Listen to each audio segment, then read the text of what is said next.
जय हिंद दोस्तों, वंदे मातरम। मेवात में जो कल से चल रहा है वो अब गुरुग्राम तक पहुंच गया है। सीएम मनोहर लाल खट्टर काफी परेशान हैं और जाहिर सी बात है लोगों से अपील कर रहे हैं कि शांति व्यवस्था को बनाए रखें। पुलिस प्रशासन द्वारा लगातार इस बात की अपील करी जा रही है किसी प्रकार की अफवाह को सोशल मीडिया पर ना फैलाएं। लेकिन इन सभी चीजों के बीच में कहीं ना कहीं पब्लिक ये जानना चाहती है कि भाई इसके पीछे का रीजन क्या था, क्यों ये हिंसा भड़की और किस तरीके से ये हिंसा भड़कती चली गई। बताया जा रहा है दो समुदायों के बीच में शोभा यात्रा को लेकर कुछ बात हुई थी, कहासुनी हुई थी, पत्थरबाजी हुई थी, लेकिन शुरुआत तो किसी ने करी ही हुई। तो इस वीडियो में हम लोग जानने की कोशिश करेंगे कि आखिर वहां पर क्या कुछ हुआ है। देखिए, हरियाणा के मेवात और नूह में दो समुदायों के बीच में जबरदस्त बवाल हुआ। दोनों समुदायों ने एक दूसरे पर पथराव किया, लेकिन यहाँ पर बात यही है कि शुरू किसने किया। कई गाड़ियों में तोड़फोड़ और आगजनी करी गई। मेवात में भगवा यात्रा के दौरान बवाल हुआ और हंगामा इतना बड़ा कि पत्थर के साथ साथ गोलियां भी चल गईं। इस पथराव में कई लोग घायल हुए। नूह हिंसा में 2 होमगार्ड्स और 1 नागरिक की मृत्यु हुई है। 10 से भी ज्यादा पुलिसकर्मी घायल हुए हैं और हिंसा अब गुरुग्राम तक पहुंच चुकी है। सोहना में भी आगजनी हुई है। स्कूल्स को आज के लिए बंद रखा गया है। तो मतलब काफी कुछ चीजें चल रही हैं। हरियाणा में नूह के मेवात में ये बवाल हो रहा है। बवाल के बारे में बताया जा रहा है कि यहाँ विश्व हिंदू परिषद और बजरंग दल के कार्यकर्ता भगवा यात्रा निकाल रहे थे। जैसे ही यात्रा नूह झंडा पार्क पहुंची तो पथराव शुरू हो गया। यहाँ गाड़ियों पर न सिर्फ पथराव किया गया बल्कि गाड़ियों को आग के हवाले भी कर दिया गया।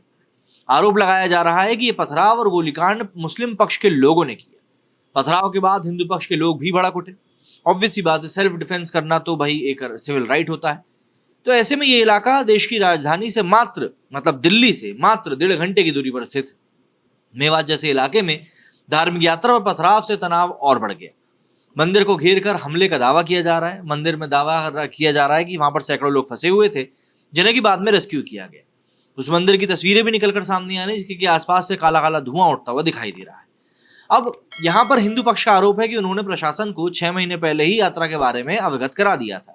यात्रा के साथ हरियाणा पुलिस के कुछ जवान भी थे, मगर जैसे ही हंगामा बरपा, आरोप है कि पुलिस वाले भाग खड़े हुए।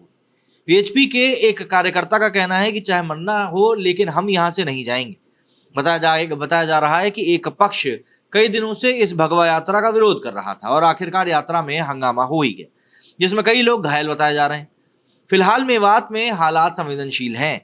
नूह के कार्यवाहक एसपी नरेंद्र बिजरानिया ने कहा कि आज की घटना दुर्भाग्यपूर्ण है। नूह में स्थिति नियंत्रण में है। जिम्मेदार लोगों के खिलाफ कार्रवाई की जा रही है। कुछ पुलिस बल के सदस्यों को भी चोटें आई हैं। शोभा यात्रा के दौरान झड़प हुई। घटना के पीछे के कारण पता किए जा रहे हैं। कुछ लोगों को गिरफ्तार किया गया है और हाल फिलहाल के लिए इंटरनेट सेवाएं जो है बंद कर दी गई, जिससे कि किसी प्रकार की अफवाह ना फैले। वहीं नूह के डिप्टी कमिश्नर प्रशांत पवार का कहना है कि पुलिस मामले की जांच कर रही है। इंटरनेट सेवाएं 3 दिन के लिए सस्पेंड करी गई हैं। जिले में धारा 144 लागू कर दी गई है। कर्फ्यू के आदेश दिए गए हैं। हम सभी से शांति बनाए रखने की अपील करते हैं और सभी फंसे हुए लोगों को बचा लिया गया है। एक के हताहत होने की सूचना है। कंडीशन अब सामान्य है और जिले में कर्फ्यू लगाया गया है। वहीं गुरुग्राम के पुलिस कमिश्नर ने कहा कि सोना में जो स्थिति है वो काफी तनावपूर्ण है। माहौल में शांति बनाए रखने की पूरी कोशिश करी जा रही है और हम नजर भी रखे हुए हैं कि क्या कुछ चल रहा है। अब सबसे पहले हरियाणा के नूह में धार्मिक जुलूस के दौरान हिंसा भड़की थी और अब इस हिंसा की लपटें गुरुग्राम तक फैल चुकी हैं। हिंसक प्रदर्शन के दौरान पथराव, नारेबाजी और आगजनी की खबरें सामने आने से हालात बिगड़ गए। गुरुग्राम में सोना रोड के पास 2 समुदाय के प्रदर्शनकारी आपस में भिड़ गए। हाईवे पर 3 वाहन क्षतिग्रस्त कर दिए गए। कई वाहनों में आग लगा दी गई। गुरुग्राम जिले में सोहना में भीड़ ने 4 वाहनों और 1 दुकान में आग लगा दी।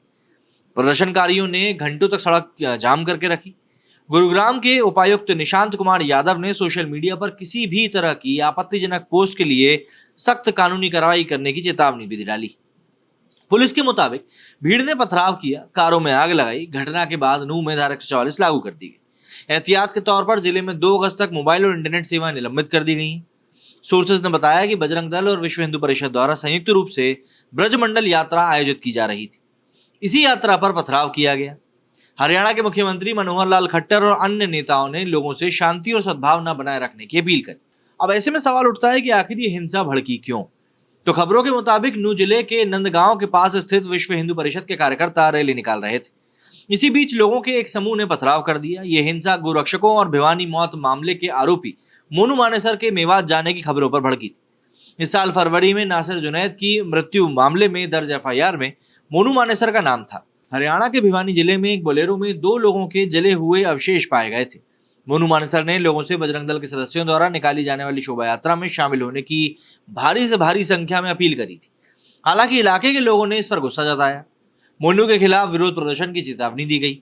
वहीं मोनू मानेसर ने कहा कि उन्होंने यात्रा में हिस्सा नहीं लिया क्योंकि विहिप ने आने से मना कर दिया। यात्रा में तनाव बढ़ने की आशंका जताई थी। सोमवार को यात्रा निकाले जाने के बाद झड़प हो गई। घटना के विजुअल सोशल मीडिया प्लेटफॉर्म पर लगातार शेयर किए गए और एक वीडियो में मेवात में वाहनों को आग के हवाले करते हुए दिखाया भी गया। हरियाणा के गृह मंत्री अनिल विज ने पथराव की घटना की पुष्टि करी। उन्होंने कहा कि विश्व हिंदू परिषद के सदस्यों ने पुलिस से अनुमति मिलने के बाद ही मेवात से यात्रा निकाली थी।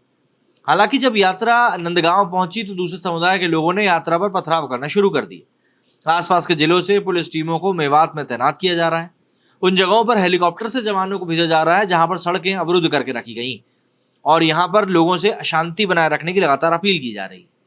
पूरे दिन क्या क्या हुआ अगर वो भी समझें तो विश्व हिंदू परिषद ने सोमवार को ब्रजमंडल जलाभिषेक यात्रा का आयोजन किया, जिसे भाजपा जिलाध्यक्ष गार्गी कक्कड़ ने गुरुग्राम के सिविल लाइन से हरी झंडी दिखाकर रवाना किया। यात्रा के साथ पुलिस की एक टुकड़ी तैनात करी गई। पुलिस ने कहा कि यात्रा को नूह के खेड़ला मोड़ के पास लोगों के एक समूह ने रोक दिया और जुलूस पर पत्थर फेंके गए। कुछ ही देर बाद कारों में भी आग लगा दी गई और खबरों के मुताबिक ये झड़प वल्लभगढ़ में बजरंग दल के कार्यकर्ता द्वारा सोशल मीडिया पर पोस्ट किए गए आपत्तिजनक वीडियो के कारण शुरू हुई। पहले खबरें थी कि मोनू मानेसर के यात्रा में शामिल होने की अफवाह फैलने के बाद हिंसा भड़की। मोनू पर 2 मुस्लिम व्यक्तियों की हत्या का मामला दर्ज किया गया था, जिनके जले हुए शव फरवरी में भिवानी जिले में पाए गए थे। हालांकि मोनू मानेसर ने दावा किया कि उन्होंने वीएचपी की सलाह पर यात्रा में भाग नहीं लिया क्योंकि उनकी उपस्थिति से तनाव पैदा होने की आशंका थी। हिंसा में कई पुलिसकर्मी घायल हो गए। 2 होमगार्ड नीरज और गुरुसेवक की मृत्यु हुई। एक नागरिक की भी जान गई और बाकी घायल पुलिसकर्मियों को गुरुग्राम के मेदांता अस्पताल ले जाया गया। घायलों में होडल के पुलिस उपअधीक्षक सज्जन सिंह के सिर में भी गोली लगी, जबकि एक इंस्पेक्टर के पेट में लगी और कुछ ही देर बाद नूह की हिंसा सोहना तक फैल गई। गुरुग्राम में हिंसक प्रदर्शन के दौरान पथराव, नारेबाजी, आगजनी की घटनाएं सामने आई। हिंसक घटनाओं के मद्देनजर गुरुग्राम और नूह में सीआरपीसी की धारा 144 के तहत निषेधाज्ञा लागू कर दी गई। हरियाणा सरकार ने कहा कि नूह जिले में बुधवार 2 अगस्त तक मोबाइल इंटरनेट सेवा निलंबित कर दी गई है। गृह मंत्री अनिल विज ने कहा कि राज्य सरकार ने पड़ोसी जिलों में अतिरिक्त बल नूह भेज दिया है। उन्होंने कहा कि हेलीकॉप्टरों का उपयोग करके सेना भेजने की कोशिश फिलहाल करी जा रही है। वहीं नूह के एक शिव मंदिर में शरण लेने वाले करीब 2500 पुरुषों, महिलाओं और बच्चों को पुलिस ने बाहर निकाला। हरियाणा के मुख्यमंत्री मनोहर लाल खट्टर ने शांति की अपील करी और कहा कि नागरिकों को हरियाणवी एक का पालन करना चाहिए। मुख्यमंत्री ने कहा कि दोषियों को किसी भी कीमत पर बख्शा नहीं जाएगा, उनके खिलाफ सख्त कार्रवाई करी जाएगी। अब ऐसे में एक मामला जो कि भिवानी कांड है, इसका जिक्र बार बार हो रहा है, तो वो भी जरा समझ लीजिए कि वो क्या था। हरियाणा के भिवानी के लोहारू में 16 फरवरी यानी कि गुरुवार को जली हुई एक बोलेरो कार में 2 कंकाल मिले थे। मरने वालों की पहचान नासिर 25 और जुनैद 35 की उम्र के रूप में हुई थी। अब यहाँ पर दोनों राजस्थान के भरतपुर के रहने वाले बताए गए। परिजनों ने नासिर और जुनैद के अगवा होने की शिकायत दर्ज कराई थी। शिकायत में कहा गया कि बजरंग दल के कार्यकर्ताओं ने दोनों को भरतपुर से अपहरण किया और इस मामले में पुलिस ने बजरंग दल और गौरक्षा दल के मोनू मानेसर समेत 5 लोगों पर मामला दर्ज किया था। जुनैद और नासिर की हत्या का मामला गौ तस्करी से जुड़ा हुआ होने का दावा किया गया था, क्योंकि जुनैद पर गौ तस्करी के 5 मामले ऑलरेडी दर्ज थे, जबकि नासिर का कोई क्राइम रिकॉर्ड मिला नहीं था। वहीं आरोपी मोनू मानेसर के समर्थन में हरियाणा में महापंचायत बुलाई गई। इस महापंचायत में कहा गया कि पुलिस अगर मोनू के गांव गई तो अपने पैरों पर वापस नहीं जाएगी। वहीं एसीपी हरिंदर कुमार ने कहा था कि अगर जरूरी हुआ तो पुलिस निश्चित रूप से गांव में दाखिल होगी। अब मोनू मानेसर कौन है ये भी जान ले। मोनू मानेसर का पूरा नाम है मोहित।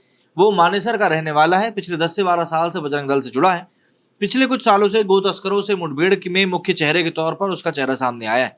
मोनू के ऊपर युवक को गोली मारने का भी आरोप लग चुका है।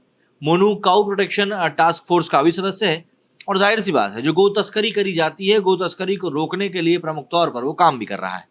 जाहिर सी बात है, ये पूरा मामला काफी पेचीदा है, लेकिन पत्थरबाजी शुरू कहाँ से हुई ये समझने की जरूरत है। मेरे इस वीडियो में फिलहाल इतना ही। जय हिंद, जय भारत।